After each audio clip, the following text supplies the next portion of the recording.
এই যে ভাই দেখালন বাইসালন তরমুজের দাম প্রতি পিস মাত্র 500 টাকা 500 টাকা 500 টাকা।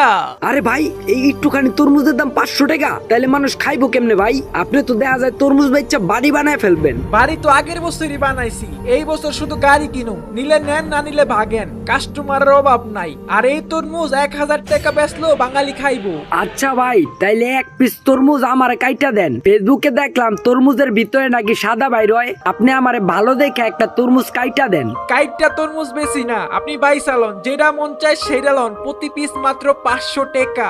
আচ্ছা ভাই, যদি ভিতরে সাদা বাইর হয় তাহলে কি ফেরত দিবেন? ভাই আমি গ্যারান্টি দিয়া বলতে পারি, আপনি যদি এই তরমুজ নেন ভিতরে লাল বাইর হইতে পারে আবার সাদাও বেরিতে পারে, গ্যারান্টি ভাই। ভাই একটা কথা কই, কিছু মনে করেন না। তরমুজের দাম কিন্তু কমাইতে পারব না। ভাই ফেরাউনও কিন্তু তরমুজ ব্যবসায়ী ছিল।